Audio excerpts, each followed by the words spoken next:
Arsenal's Thursday night game in the Europa League against PSV is under threat of cancellation or postponement. Ongoing talks with the police are happening as we speak, and a final decision is said to be soon.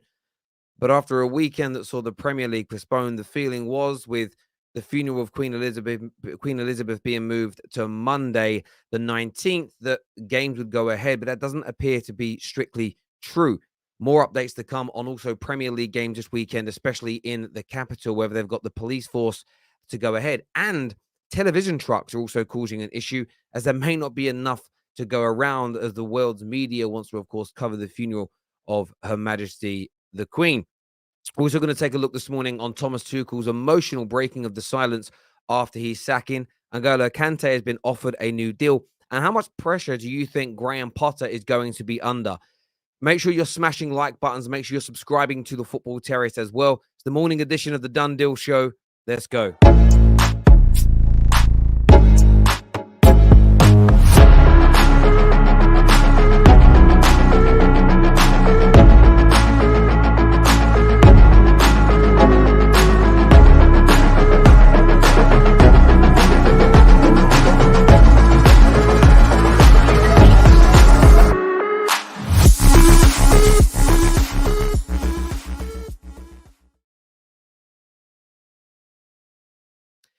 As per Charles Watts, talks are ongoing today about Thursday's night's match.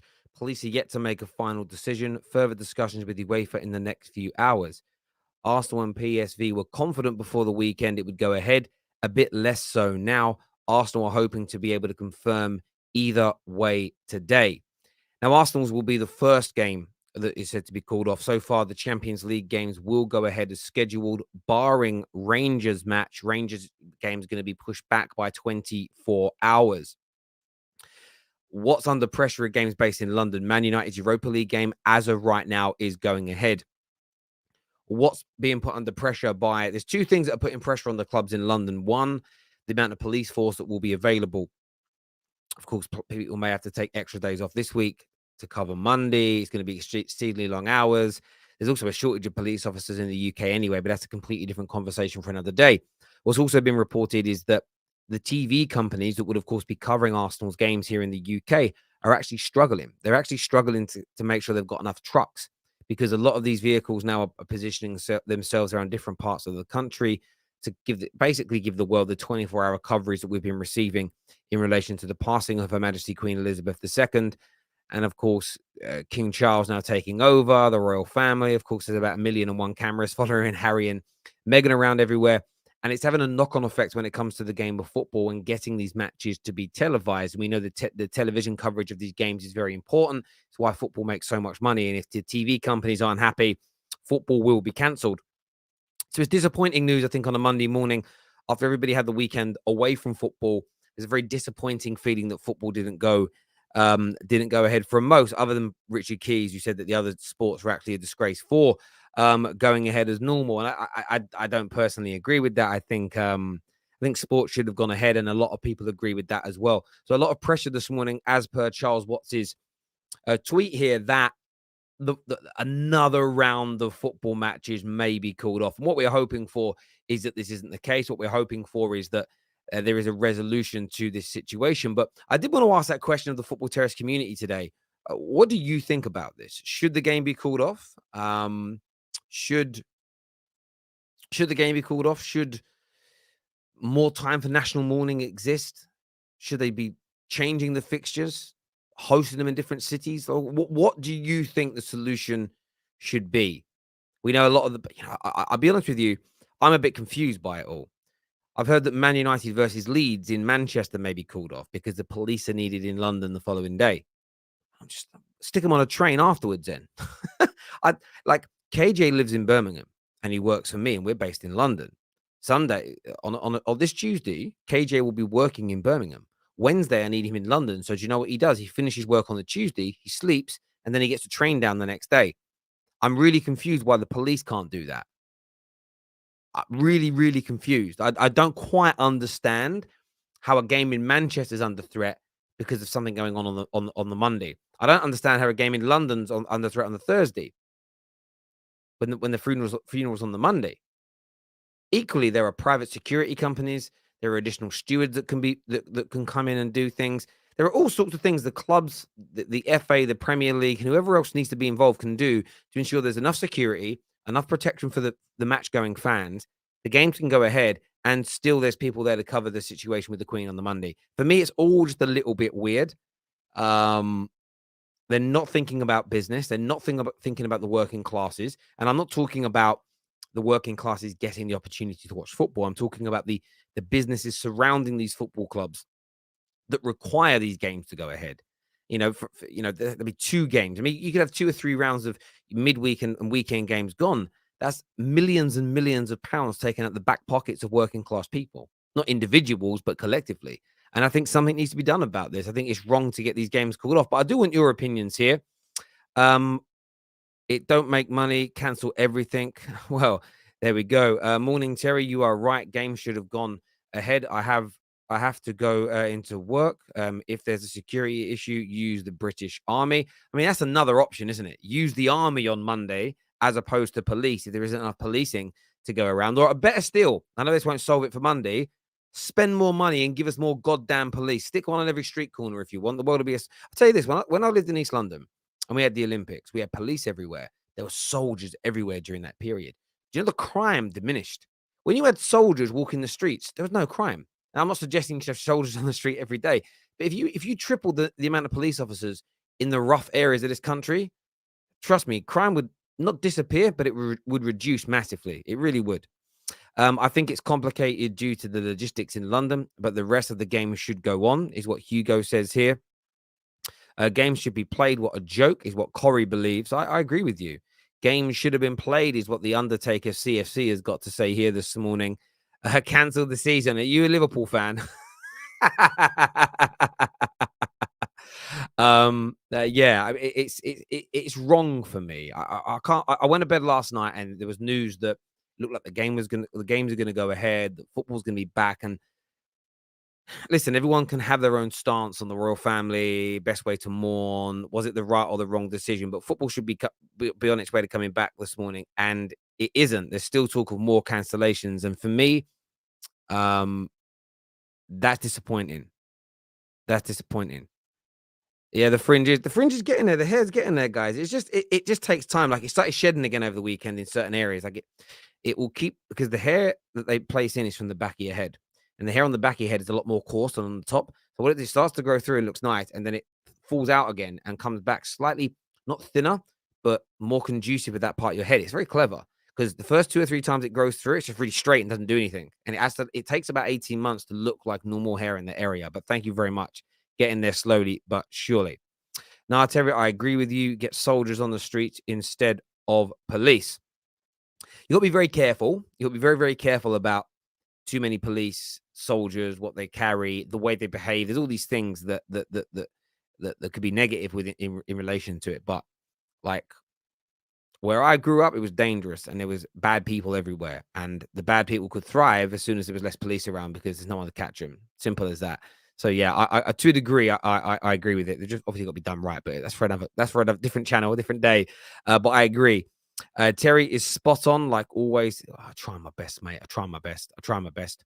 If English teams can't play, they should forfeit. By default, we can't expect all of Europe's football to listen. I actually agree. I actually think that should be the punishment. If the English clubs can't go ahead with these games, you give the points to the European clubs. I genuinely mean that. Suddenly watch then the changing of the tune coming. They said on the news that they are expected London to be full on Monday. Yeah, I agree. But I still look at it this way, though, Mama Flossie. I look at it this way. There's talk that Manchester United versus Leeds won't go ahead because they'll need a lot of police from the Manchester Met to go to London. And I know people have got to sleep, so we can work the sleep times out. But that game will be finished and the crowd's gone by 7 p.m. 8 p.m. at the latest. So what you do is you pick the police officers up in vans, you drive them all to a train station, you put a train on for them, so the government can pay Virgin trains to put on a line that's got no civilians on, just police officers, and maybe you pick up police officers the whole way down. You get them all down to London within a couple of hours. They'll be in London by 10 o'clock. You put them all into some hotels, hostels, whatever it is you want to put them. They can get some decent sleep, and then they can be up in the morning and they can be deployed to whatever part of London they need to be in that day. It's really easy for me. Like, it's really simple and simplistic. It's not like they're policing 3,000 miles away and there's no way of getting in there on time. It's a 2-hour train ride, 2.5-hour train ride. Yes, there may be no scheduled trains at that time, but the government can ask, I'm sure Sir Richard Branson will put a train on for free for them for this. I'm sure they will. Do you know what I mean? And then you put them up in a few hotels, a few places where they can sleep. You know, put some camp beds up with some sleeping bags in a school, in a school hall somewhere. Let them all sleep there. They'll be fine. As long as there's showers for them in the morning, put them to work. The police will do it. Like, I really don't think this is a big deal. I feel like a mountain's being made out of a molehill here. And it shouldn't be impacting football. And more importantly, it shouldn't be impacting people's businesses, as far as I'm concerned. Just tuned in. Sky say the EFL games are back from Tuesday. Am I missing something? I mean, listen, I'm just going by what a number of journalists this morning have said, including Charles Watts here. And we're obviously asking a question: will the game be off? Should the game be off? But there is talks that they could be cancelled, and I for one think, that this is wrong if it goes ahead. If it goes ahead and games are called off, is what I mean. I said this last time. It's tricky policing. It's tricky policing how long someone can mourn. Also, logistics are a mare. Doubt the FA will pay for private security. Remember, they wanted us to pay £15 for that. No, I understand. It's not about the FA paying. The FA shouldn't pay. It's the clubs that should pay, the Premier League that should pay, TV companies that should pay. They should come together and work out this costing. But how long people should mourn? Again, if you personally manage want to mourn for 6 weeks for the Queen, you can go and mourn for 6 weeks. But if somebody doesn't want to mourn at all, they should be allowed to. And the vast majority of football fans want football to go ahead. I'm pretty sure 95%, maybe a higher percentage of all the businesses surrounding football want it to go ahead. So it should be allowed to go ahead. And the clubs should do everything in their power to get it done. But there we go. I want everyone's thoughts and feelings on that. In other news today, Thomas Tuchel has spoken out for the first time. And he said that this is one of the most difficult statements I've ever had to write. And it is one which I hoped I would not need to write for many, many years. Thomas Tuchel goes on to say that I'm devastated that my time at Chelsea has come to an end. This is the club where I felt at home, both professionally and personally. Thank you so much to all the staff, the players, and the supporters who made me feel very welcome from the start. The pride and joy I felt at helping the team win the Champions League and the Club World Cup will stay with me forever. I am honored to have been part of this club's history, and the memories of the last 19 months will always be hold a special place in my heart. Thomas Tuchel has spoken out for the first time since he was sacked. He's spoken out for the first time since very quick turnaround of him being in charge on Tuesday, and by midday Wednesday, he was gone. And of course, there's been many, many different theories and thoughts and stories that have come out, but it appears that this sacking happened before the game against Zurich. Graham Potter is now in charge, and we'll move on to Graham Potter a little bit later. But you can see there is one of the biggest tweets I've ever seen as well, by the way. Like, it's had 41,000 retweets, 13,500 quote tweets, and over 250,000 likes. By the way, I don't like likes on Twitter. Let's get rid of likes. It should be retweet or leave it. Like, retweets should be what you do, by the way. That's my take. But Thomas Tuchel's obviously spoken out and very, very, very emotional. A few people are asking, is that Tuchel's real account? I believe so, yes. Although it isn't blue ticked, I believe it is his real account. A few people have verified that it is. But a very emotional, very respectful kind of post, really, from him, and you can sense it in the way that he is speaking, the sorrow, the heartache, the pain that he's feeling right now. And Thomas Tuchel will have his own account of what went wrong, and it will differ from what the Chelsea media put out. The Chelsea media, I mean, what Chelsea tell the media. He will probably have a different version. I know we talk about it a lot in 2022, but my truth, your truth, and than probably the reality in the middle.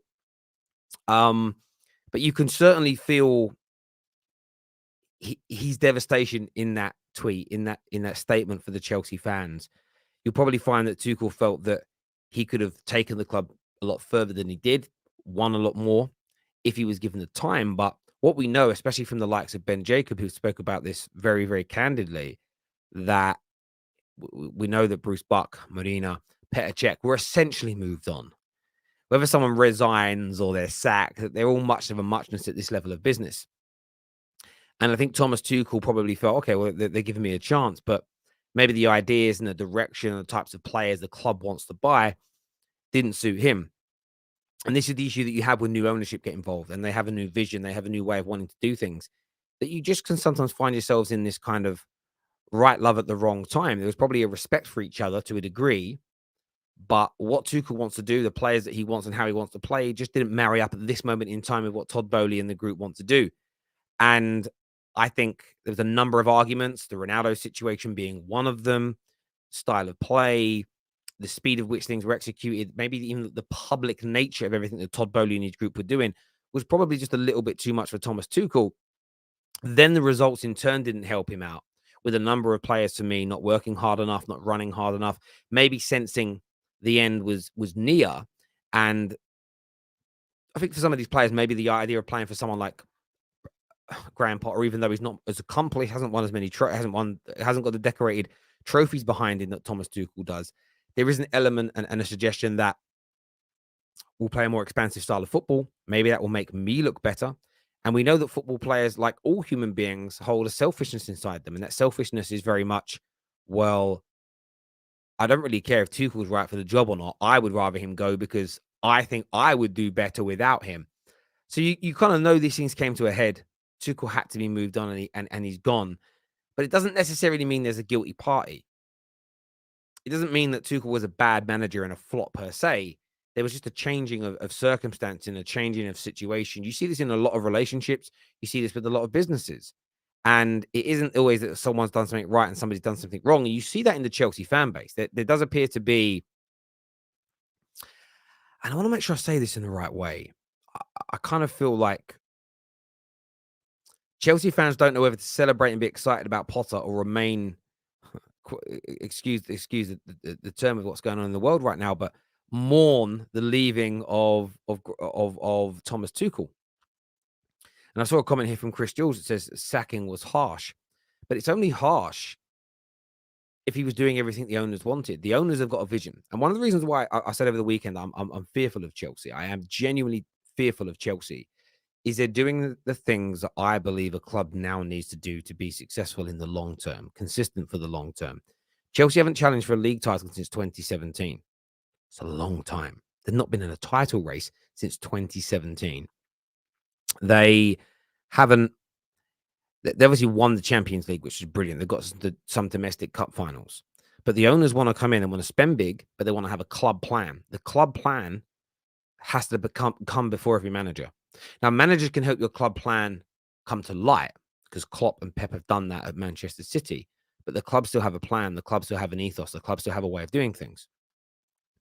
And I think that it's a scary thought that Chelsea are going to say, listen, we'll even get rid of a world-class manager to fulfill our goal, which is to have a club plan, club level consistency, where the club's goals and tasks surpass everything, players and managers. If you're not willing to toe the party line, we're going to move you on. If you're not willing to do things in the way we want them to be done, we're going to move you on. And Chelsea are looking at some fantastic football directors of football. The word is they will hand over the majority of the footballing power to those people when they come in. And that's why I think Chelsea fans shouldn't be judging all the Todd Boehly decisions in isolation now as this is how it's going to be forever. This is the beginning of a big transition of ownership, the way the club is managed, the types of people running the football club, and the overall ideology of the way you play football and how you want to conduct yourselves. And I think Chelsea have got a brilliant chance of getting this right. Very stylistic, modern football, hard to beat, dangerous, but consistent to a point where even if a manager fouls, the next guy can come in, plug and play almost, and move on. Now, Chelsea were able to do that with great success in the early Roman era. The problem is that from the summer of 2012 onwards, all the other clubs started to catch them financially, or at the very least, they couldn't just take all the best players from other clubs because they all had more money now. There wasn't as a big a necessity to sell.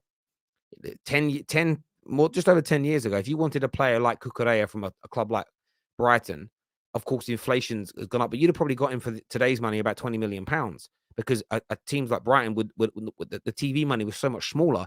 Wow, 20 million pound that helped keeps the club going for 2 years, 3 years. Now there isn't the necessity for these clubs to do that, so they make you break the bank. So I think this is going to be a I think this could be a very, very good move for Chelsea. I think it could be a very, very good move. And even the idea of Graham Potter coming in and part of the title today is Graham Potter pressure. I don't necessarily think Graham Potter is under as much pressure as people make out. Graham Potter may not even be the final piece of the jigsaw. Graham Potter might be the guy that lays the foundation for how they want to play football from academy right through to the first team. He might be the individual that takes him in the direction they want to go. And then it's a different manager of a higher level that comes in and starts winning Prems and Champions Leagues. But if you look at the history of Todd Bowley and his group, the businesses they buy, the businesses they invest in, the way they run things. And again, it's really hard to judge the American model around continually winning the world championships and their kind of world series and I don't know what the names of everything's called, Super Bowls, and I don't know what it's even called in Major League Baseball, but all the grand prizes. The reason why it's difficult to judge is because their system isn't built like ours. If you're the best team, the following year, you're not a slight disadvantage straight away, but the way it works essentially, and I'm going to try and explain this in the right. If you're the worst team, you then get the best picks of all the new young players coming through on the drafts, right? So based on that logic, it doesn't matter how well run your franchise is in America. Teams like the crap teams are going to be given the best players in over the next 2 or 3 years because they're coming last. So then they develop it's a bit like this. Imagine the best team in England in football, but then the new Messi and the new Ronaldo and the new Rio Ferdinand and the new Paul Scholes and the new Steven Gerrard all come through.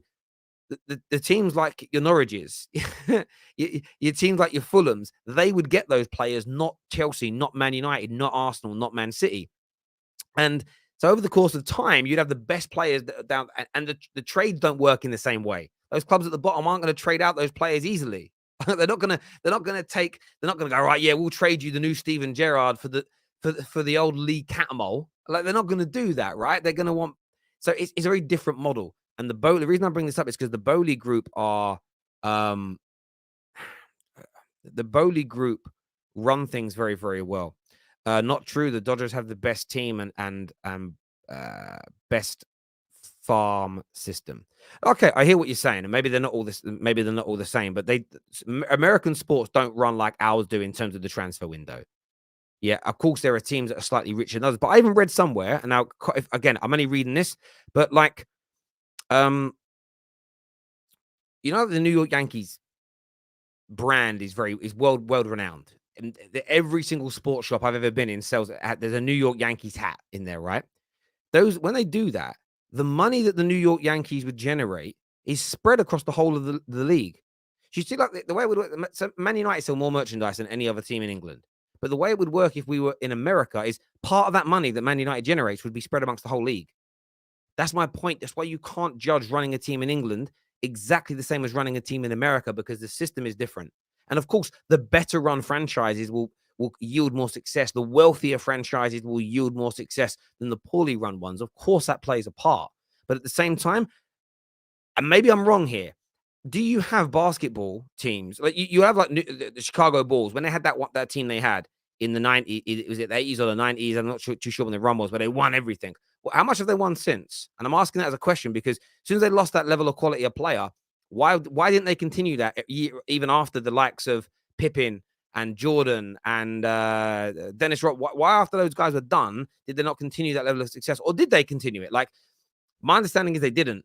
Maybe they did. The reason I asked that, and I'm actually going to Google that now, is because when you've got those players, you're not bringing in the next generation of that level, are you? You can't. Surely you can't bring in the next generation if they're not playing because you've already got the best stars. Where in football, it's a little bit different. I feel like it's different. I could be really wrong about this sort of stuff. I just don't feel like you can judge it. Let me look at their championships. So they haven't won a championship since 1998. The Chicago Bulls. Is that right? Is that right or am I wrong? I'm just checking here on their Wikipedia. So they haven't been good since Jordan. But I don't know basketball at all, so I could be so wrong here. But again, how many players that came through during Jordan's peak era would they have not have had the chance of even getting because they wouldn't have had a great. I'm assuming the Bulls wouldn't have had a good draft pick in that time because they were winning. Do you get my point? So they were consistent. Look at that. Between 91 and 98, they won 6. Then nothing after that. But if Chicago Bulls were like Man City now, they'd be able to keep replenishing that team. They'd be ready. They'd go, right, Michael Jordan's getting to the end. When the next draft pick comes out, we're going to get the next Michael Jordan who's ready to replace him, and we'll maintain ourselves at the top. The American system for me works different. I am right. Cool. I'm not wrong. Cool. Again, I don't need to watch the sport and have encyclopedic knowledge to understand that the way they do it creates a lot more jeopardy, you know? And that's why we go back to the Chelsea example. That's why I think it's wrong for Chelsea fans to panic about the early stage of the Todd Bowley group. Or to go, oh, they've only won one World Series. They've only won one World Series. They can't be that good. It's a different system in America. They don't get to replenish their teams with the best players and best up-and-coming players in the same way. The more successful you are, on paper, the more hindered you are in the next 10 years. It's kind of like a bit of a yin and yang with being successful. Where in the Prem, in European sport, as long as you've got the money, which Chelsea have, as long as you've got the vision, which the Todd Bowley group do, you can create that success and stay there. Why are Liverpool falling off at the moment? Because their owners haven't gone and replenished the squad with the same quality that's leaving. They're trying to do it a different way. They're almost trying to buy the up and coming rookies, right? They're almost trying to buy the best draft picks and develop a team over the next 3 to 4 years to be title winners again. Man City go, we'll do a little bit of that, but we're also going to go out and buy some of the best players in the world. And that is what Chelsea want to do. But Chelsea want to do it with a manager that's completely bought into their ideas and want to do it in a style of football that is more progressive, more attacking. And I think they're making a good move in that, which is why I go back to my original point. I'm a little fearful of them. For the NBA team, you can only exchange players with other teams and cannot buy good players to beat. Oh, there we go. And equally, I don't know how it works, but I'm sure if you've got a brilliant, I don't even know what the positions are all called in basketball because I don't watch it. But if you've got a brilliant player, I was going to say player who scores, who's scoring goals at the same rate as Michael Jordan, why are you going to let Chicago Bulls take him off you? What would be the logic? Maybe the logic, again, if you needed a defensive player who's the best in the world at the Bulls and they were willing to give him to you for a new attacker, maybe then there's a reason, but then you're kind of evening things out as a team, right? But no one's going to, I doubt, has this ever happened in basketball? Unless a club's, a franchise is struggling financially where a team gives away the best player in the world in exchange for a shit player. Does that happen regularly? I don't know. I'm asking a question here. I just can't imagine it happening. But there we go. Terry, you're going to talk about N'Golo Kante. I am. Terry, everyone said Lampard had no experience and still got top 4 with the transfer ban. But Graham Potter does have experience. And I think that the players at Chelsea are going to love the way Graham Potter plays football. I think they're going to buy into it. And I think it's going to yield results. Maybe not straight away, but I think it will. And I told everyone the other day, they can laugh at me saying this all they want, but I am fearful of the way Chelsea Football Club are operating because this is confirmation bias for me. I know it is, but it's what I believe. They're trying to build something that's long-term sustainable and not just, oh, we're going to try and win in the here and now. And that should be put in the willies. The willies should be put at rival fans on this, 110%. We should be scared of Chelsea. You should be scared of what Chelsea might develop. But what people do is they boil it down to the here and now. And they say, I ain't scared of them this season. But football doesn't end this season. You know? It's a bit like that kid. If you're live in a local area. So I live local. When I used to live in East London, I lived on a housing estate. And there was a kid called Jermaine Baptiste was his name. He was a year younger than me. But he was about as big as all the kids in my school. And he was always going to be a big lad. And I remember my brother's year was my brother's friends were 2 to 3 years older than us. And I remember they used to tease us all and, steal someone's trainer and, not bully us, but just be the bigger kids, right? And it was what it was. I kind of got a pass because of my brother. I was very lucky. And I remember they started on Jermaine one day. I remember my brother's mate, Ben, went, listen, man, let's leave this kid alone. And I said, oh, why? Were you scared of him? And Ben's words were, not right now, I'm not. But look at the size of him. In another 2 or 3 years' time, this kid's going to be bigger than us and going to give us a slap. Just see Dwayne Baptiste now. He's literally the gee's about 6'6", built like a brick shithouse. No one would say nothing to him. And that's my point, right? Look beyond the end of your nose. Think beyond one season. I'm fearful of what Chelsea are doing because what they're doing is everything. They're putting all the ingredients together to create something that could be powerful and dominant for years. The one great thing about Roman is that he chopped and changed too much. He knee-jerked too much. So, but people are seeing that now. Oh, but he got rid of Tuchel too quickly. In the early building stages to build what they want. And Tuchel, essentially, when you read all the stories, he didn't quite buy into it. So he did the right thing by moving him on. It's very, very smart from the Bodie group, no doubt. The Undertaker here says Graham Potter needs to sell the troublemakers in the team or he will be gone too. The club need to do that, not Graham Potter. It's you got to remember, Chelsea is a club-run project. The manager coaches the team. The way the club is run is down to the owners, and it's always down to the owners. They didn't cause of management, Terry. Management is everything. Oh, are you talking Chicago Bulls here? Of course. There we go. Draft picks in the NBA is a lottery system. It doesn't translate automatically to a good player. But let me ask this question. Is it the same as the NFL? Do the worst teams get the first draft picks or not? I'm asking because I don't know. I know in the NFL, like the worst performing teams get the early draft picks, right? Is that the same? Indiana here says it's all a gamble and a long road. It is a gamble, Indiana. And I know you said the other day that I should stop giving opinions. No, I know you didn't quite say that. But it's a gamble, but they're doing all the right things. And if we were seeing the Glazers now starting to put all the right things in place, you wouldn't get carried away. But I'm telling you, our rivals would be like, oh, shit. If the Glazers started running our club properly, there would be an element of fear amongst rivals. There would. And that's all I'm talking about is they are putting all the building blocks in place for how top-class clubs are run. And I know you never said it. I was joking. That's right. The worst teams get the first pick. So I totally understand then that it's a lottery in the sense of you never quite know how the best college player is going to actually turn out in reality. I understand that. Every year there's wonder kids that come through. Some wonder kids become Messi. Some wonder kids become Francis Jeffers. I understand that. But wouldn't you rather your club be able to buy and get the best youngsters and test it out rather than the risk of them going elsewhere and then it costing you £100 million to be able to buy them? No, I prefer our model personally. I really, really do. There we go. Oh, the lottery. Yeah, you're saying the lottery is you don't know how good the player is going to be. I get it. Todd B will be the downfall of Chelsea. He doesn't understand football, but still making all the decisions. Recipe for disaster. Well, this is the thing, though, my friend. He was asking Thomas Tuchel to pick up the reins on this, and Thomas Tuchel didn't want the extra responsibility. That's also like that element being ignored by Chelsea fans is fucking mad to me, bruv. Mad to me. I'm not saying you're a Chelsea fan. I don't know who you support, but mad. I'm like, Tuchel didn't want the responsibility, and in the short term, it's needed. But Todd B isn't going to run the club forever. I can read the stories, my brother. They're looking to bring in a Michael Edwards. They're even talking about Campos at PSG. They bring in one of these guys and they give them the power to run their club right. Trouble season ahead. They could end up with a brilliant manager, a world-class director of football, and then an ownership that are willing to back it all financially. That is scary times. Scary. Can you imagine Michael Edwards of Liverpool with an actual budget every summer? Come on now. Come on, my friend.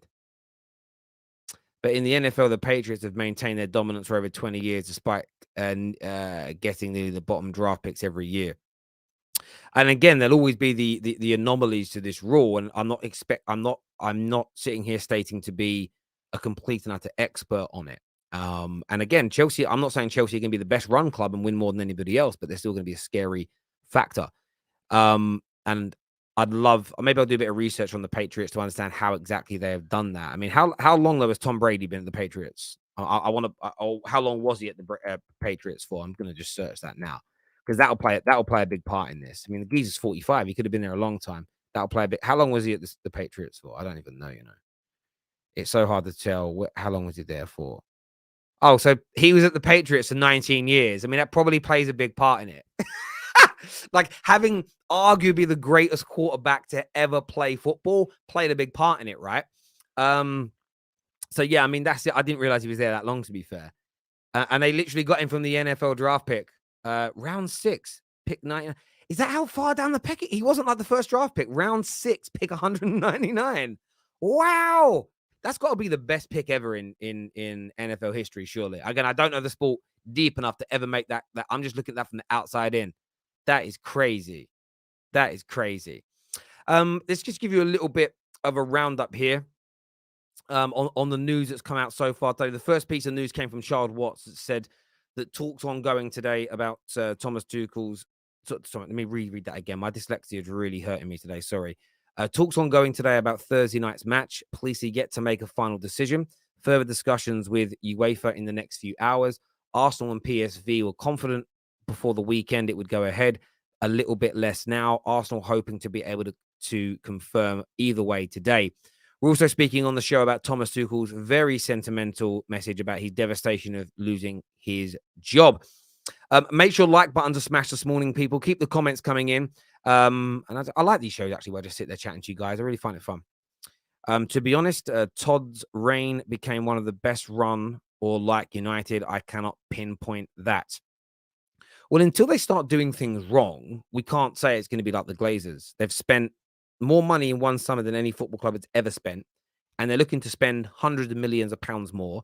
They pump their own money into the football club. The fact they put their own money in already tells you they're different to the Glazers. They haven't bought it with debt. They bought it with their own money. So they're nothing like the Glazers as far as I can see. The only commonality is the fact they're American, and we're not going to sit there and become xenophobic and start saying all Americans are the same, right? Because I'm going to be really blunt with you all. You can't do that with anyone's nationality, because certain nationalities you do that to, you'd be cancelled. So let's not do it to the Americans either. Not all Americans are the same. You know what I mean? They're not.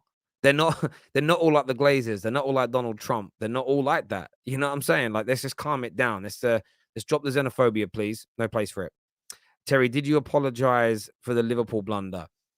Listen, it was a little bit. I'm not saying it was sarcastic. It was just me saying I've got a prediction wrong because Liverpool are in a mess.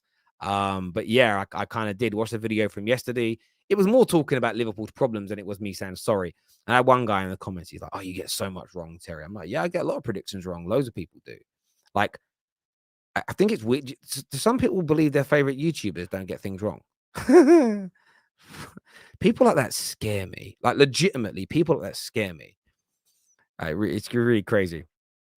AC says Tuchel got done dirty to protect Chelsea's excuses. Chelsea top four max. You're insane, bro. We are a weird club. We will probably win something. Yeah, I mean, when people say top four max, are we talking just this season? That my point is Chelsea are going to go beyond this. It's beyond this season for Chelsea. That's what I'm not kind of understanding. Like, Chelsea will go beyond this season and be successful. Like, it is what it is. Louis here.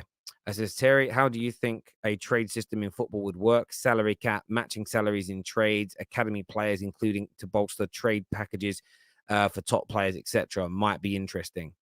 But then you would need to get rid of relegation, because then it wouldn't work if a team got relegated and then got the best pick being in the championship. So you have to stop relegation. But for me, I wouldn't want it to happen at all. Maybe a salary cap, but I think we should base it on how successful a football club is. So if over the last 100 years, a club like Manchester United, you've got to remember, the reason that Man United are more successful than other clubs is the brand of football that Sir Matt Busby developed in England, which had never been done before. So it garnered all these fans from around the country that nobody else had. Man United had a 60,000 strong London supporters club before the Munich air disaster, to take that into consideration. Man United introduced boxes into stadiums to encourage more commercial investment into the football club, as an example. So Man United one of the first clubs to do pre-season tours to grow an international fan base. United shouldn't be hampered by that.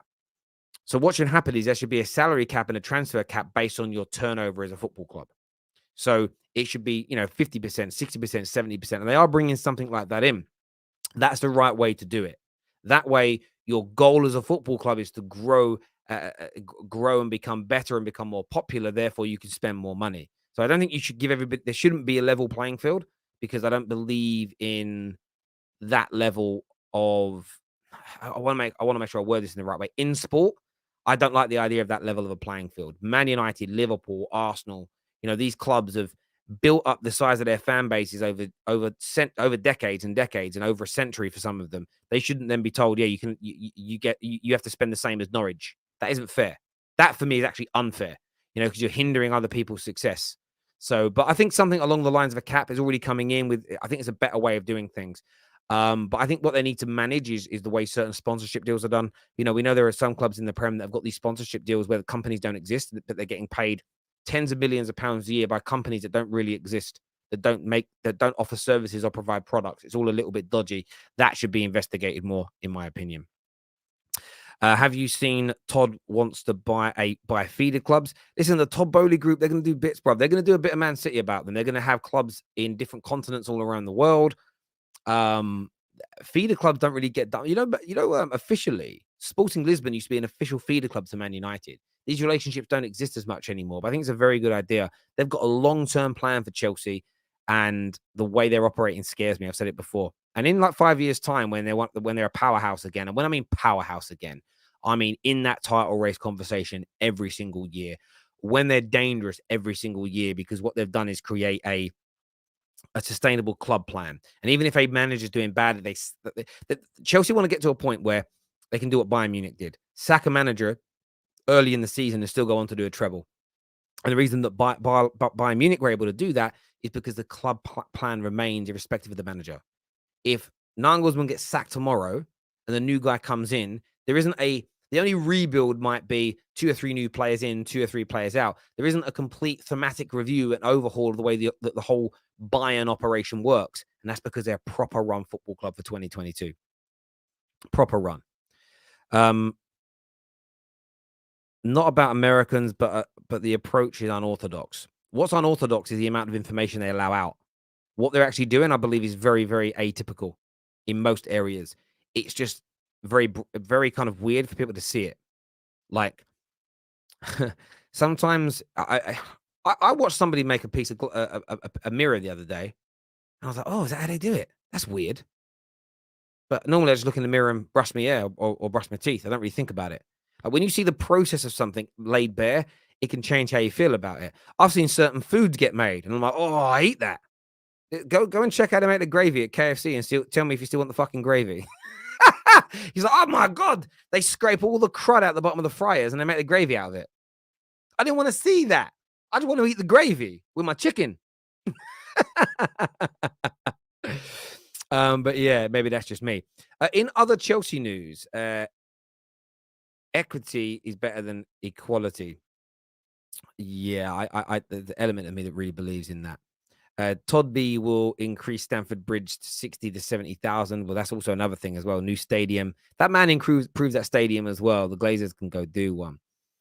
There's also other news today that the owners have offered N'Golo Kante a new 2-year +1 contract to N'Golo Kante, but he hasn't accepted it as of now, as he wants longer. Injuries are being factored in. That has come from the brilliant David Ornstein. Now, I think N'Golo Kante's career at Chelsea is coming to an end. I think it's right for it to come to an end. I think that it should come to an end. It absolutely 110% should at Chelsea. I think physically he's done. I think he's only going to regress. I think giving him a new deal is only going to could make it more difficult to move him on, especially at the kind of money that you're offering him. What Chelsea need to look to do is they've got to go and break the bank in that central midfield area next. And I think they might, I really think. So he wants 3 years +1. No, they can't be giving him 3 years +1. How old is this guy now with these injuries too? He's 31. So he wants to stay there till he's 35. 35. Actually, by the end of that contract, if he gets that with the 1 year, he'd be 36. He's done now. He's 31 now. He turns 32 this year. You put 4 more years. By the end of that 4th season, man will be 36. 36. Got to be done. Got to be done. They cannot do that, Chelsea. That is a suicidal move. What's he earning a week? Wages. Let me just put this down to you now, right? Salary, wages per week. What's he on here? Man's on 300 grand a week. So the point I'm making is this. If his injuries persist and he's got 3 years left on his deal and they try and sell him, no club's going to give him 300 grand a week. So you then could end up in a situation where the player can't be moved on. And then you've got these big hemorrhaging wages. That's Declan Rice's wages right there, plus some. Nah, he can't be doing it. Listen, for me, he's in my top 5, top 6, top 7, maybe Premier League midfield players of all time. He sits in there with the likes of Paul Scholes, with the Roy Keanes, the Michael Carricks, the Frank Lampards, the KDBs, the David Silvers. He's in that ilk with the greatest legendary midfielders. He's there, but he is too old, too injury prone, on too much money to get that deal from Chelsea. Far too much money, too injury prone to be given that deal. It's it's actually crazy if they do it. Legitimately 110% crazy. And I'm a big fan of this guy, but it's crazy. It really is. Terry, do you think Kante is better than Vieira? Um,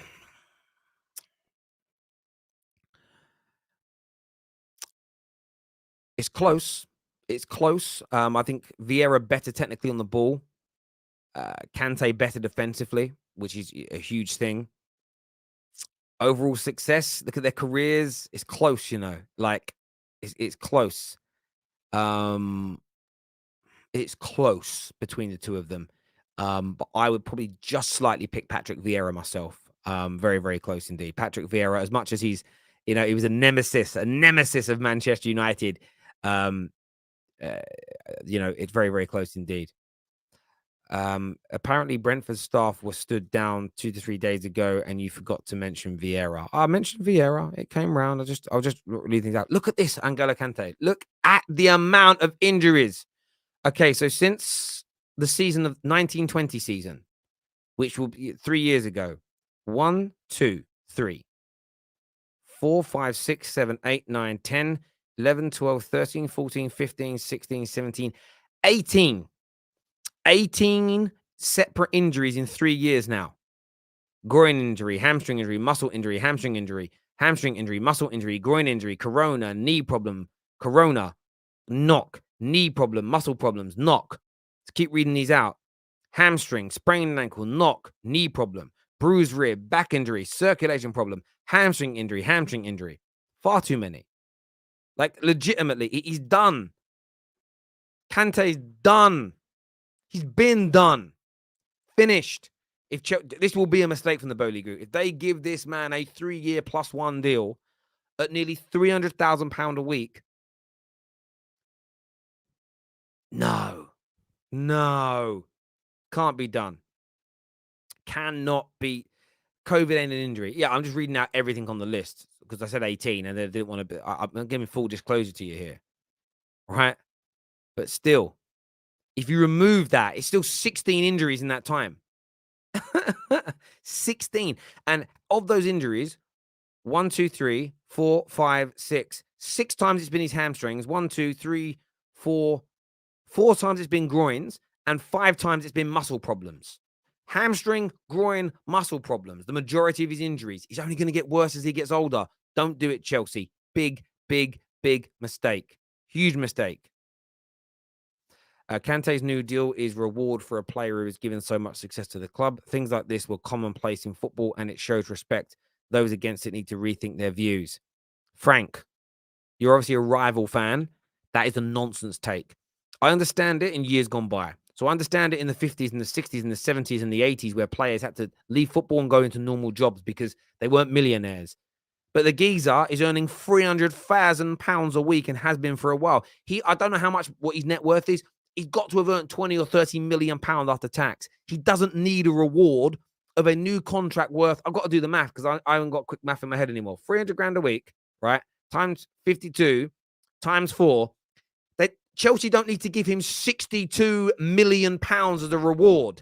Why would they hemorrhage 62 million pounds on a player who's past it? Come on, my friend. That is warped, old-fashioned logic. Nonsense. He doesn't need a golden watch and a golden handshake and a little envelope, a little whip round before he leaves the office because he's going to struggle to pay his energy bills. The geezer's good. And he's quite a humble guy. It ain't like he's been spending his money on Ferraris and Lambos and houses and women and holidays. And, I know he doesn't drink because he's religious. So I'm not going to mention that. Like, this guy's probably got all the money. The guy, I swear he drives like a 20 grand Mini. The guy's got money. Calm yourselves. Adrian's here said we should move on. Unfortunately, Marina did not extend the contract earlier, and now we're supposed to let him leave for free. That's my only problem. No profit. Yeah, I agree. And again, that's a past club issue. So maybe they want to time down to a little deal, move him on.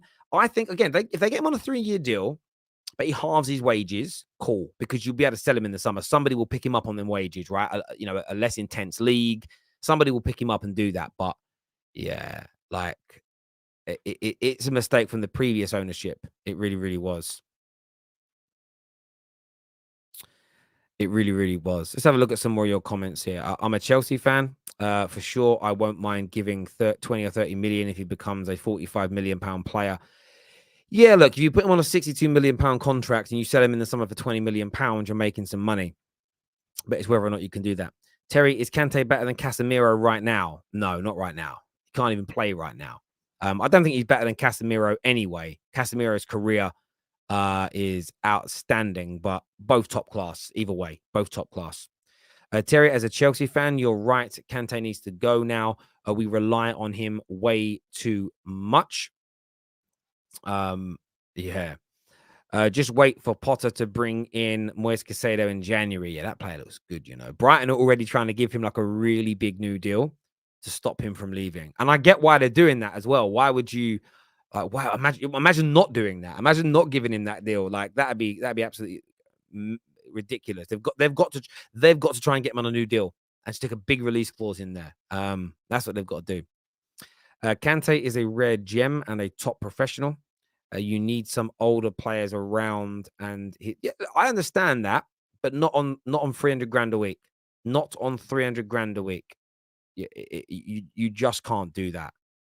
You know, you just can't do that. It's far too much money. And Chelsea can't afford to hemorrhage that kind of money. They just can't. They cannot afford to do that. Simple, straight facts. Terry, who are your top 5 Premier League midfielders? Do you know what? I don't want to get this wrong. I tweeted about it months ago, and I want to go find that tweet because I can't remember. I don't quite remember who I put. One sec. I think I remember, but I don't. My mind. There we go. Yeah. So my top 5. Oh, yeah. My top 5. My top 5. Number 5, Patrick Vieira. Number 4, KDB. Number 3, Roy Keane. Number 2, Frank Lampard. Number 1, Paul Scholes. That was my top 5. Yeah, that was my top 5. Yeah, that was top 5. My top 5. I think what I actually said when I tweeted that is that N'Golo Kante just drops out because of that. But yeah, so N'Golo Kante's there. In the top 10, Kante's there. Michael Carrick is there. Who else do I have in my top 10? David Silva is in my top 10. Oh, I would probably put Gerrard in my top 10, but obviously having not won the Premier League, it's a big hindrance because like being good enough and consistent enough to win those trophies and be a pivotal part in your team, you can't look beyond it. You can't look beyond it. And he was in some brilliant teams, Steven Gerrard. He really, really was. Bruno Fernandes, no. Bruno Fernandes, Cesc Fabregas would be in my top 10, no doubt. I think he'd be in my top 10. I haven't done a top 10, that's why I don't know. Bruno Fernandes can't be in my top 10. He hasn't been good enough consistently enough yet, and he hasn't won a trophy yet since he's been at Man United in any capacity. You know, but if Bruno Fernandes keeps up over the next 4 or 5 years, he keeps scoring and assisting like he has done for the previous few years, picked up 2 Prems, the Champions League and an FA Cup, he'll surpass a lot of other midfielders because the trophies have got to be added to it. And I'll never hypocrisize myself and suddenly start giving Man United players props for doing things I criticize other players for not doing. It's just not the way I operate. No, Paul Pogba can't be in there at all in terms of what he did in the Prem. It's not about how good you are overall in your career. It's about what you did as when you were a Premier League player. Yaya Toure would be in my top 10. No doubt would be in my top 10. And I'm probably forgetting some names of people that I should look at. Emmanuel Petit, potentially, could be in there as an example. Who else do I look at? I think, yeah, really. Michael Ballack's got a shout. Not the longest Premier League career, but brilliant when he was here. Essien got a really good shout. He was very, very good indeed. Yeah. I mean, you could maybe it's a little bit early, but you got Rodri, Fernandinho, another two City players that are in that conversation because of how good they are. So yeah, there's a number of players there. Yeah, I've already said Yaya Toure, but you might be a little bit behind where we're at. Now, I wouldn't put Letitia in the top 10. Letitia never tested himself at a club that had to win. Letitia never tested himself at a club that coming second is seen as failure. So we don't know how Letitia would have handled the pressure of playing for a club that has to win every football match. Could he have maintained his consistency at a club where it really matters in terms of that pressure? And that's why clutch goals and clutch games are important, because they're when things really matter. Do you deliver when the going gets tough, when it really counts? That's why if you're at a club and you're brilliant that isn't challenging regularly, you as a player have a duty and a responsibility to move if you want to be in GOAT conversations, top 10 conversations. You put yourself into a position to be judged in that way. You don't take the easy route out and stay at a club that you never get dropped from, and it has there's no real expectation on winning, because even if you fail, your fans still go, oh, we love you anyway. That for me is the coward's way out. So yeah, cowards don't get in my top 10. Leave the 300k bench warming pensioners who are impossible to sell to Arsenal. I hear you on that.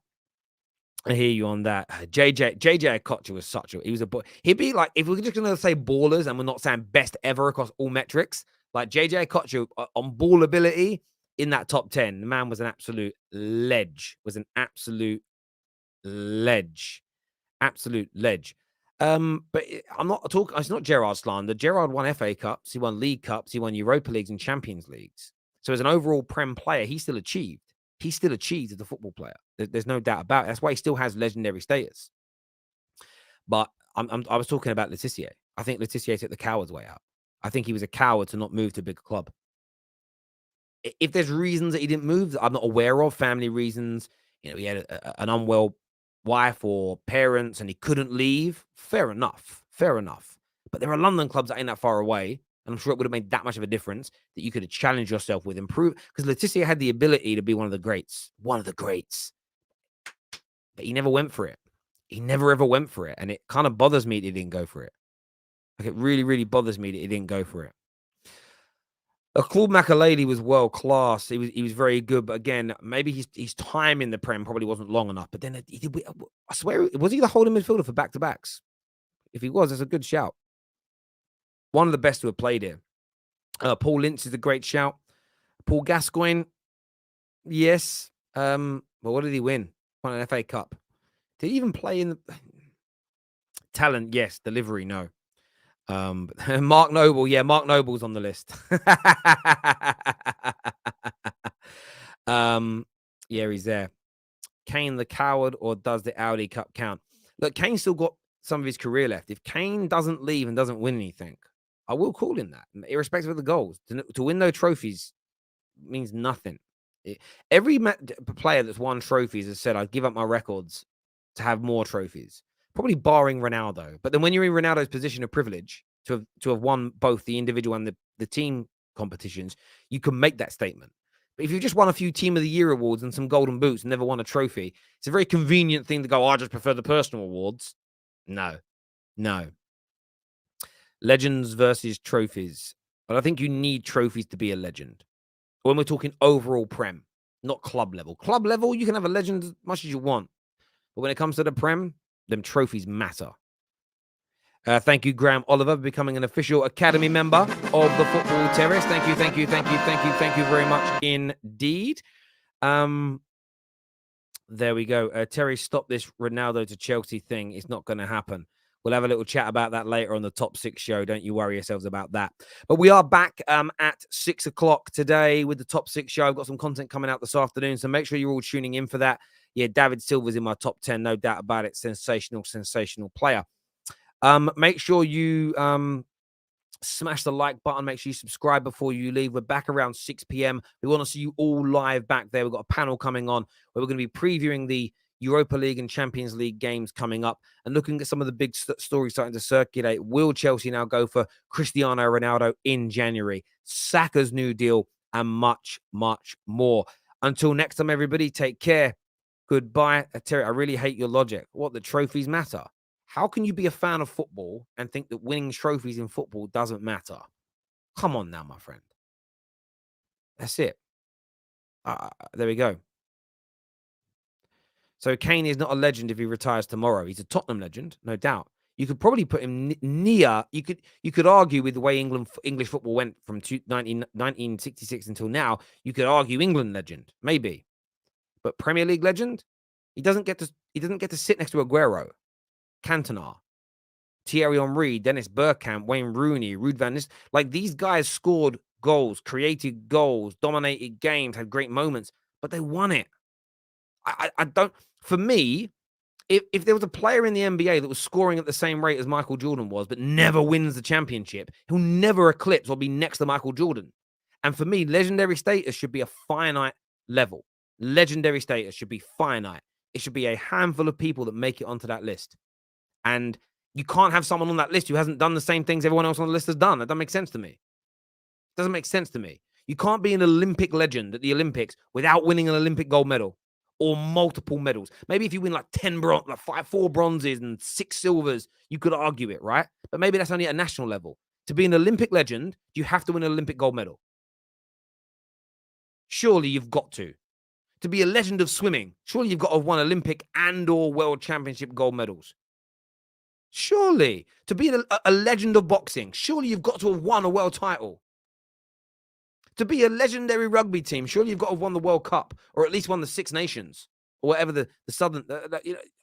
Why in football are we allowing people to be called legends who don't achieve the end goal, which is winning the trophies? Come on now. Come on now. This isn't about having a go at Harry Kane. I've felt this. I was talking about this stuff before Harry Kane kicked the ball for Tottenham. It's not about having a pop at Harry Kane. It's about having standards. Tottenham fans can call him a legend. They can build him a statue, a stand. They can name their hospitals after him. They can all name their kids after him. That's on them. He can be a Tottenham legend. But Premier League legend, let's not disrespect Henry. Let's not disrespect Sergio Aguero. As 2 examples. Let's not disrespect Alan Shearer. They won the damn thing. Or they won trophies. Harry Kane can still do that. And if he starts winning trophies, you won't see me move the goalposts. By the way, he's one of the best strikers we've ever had. You can be one of the best strikers in the league without being a legend. For me, I can separate those 2 things, but that's just me. Listen, everybody, until next time, take care. Football is a team sport, Terry. That's why I mentioned rugby. But you don't need to stay at one team. You can move. You can transfer. Could have left. Could have gone anywhere he wanted, Harry Kane. But he chose to stay at Tottenham. That's a personal choice. And your personal choices impact your status, in my opinion. Listen, everyone, until next time, take care. Goodbye. God bless. And I'll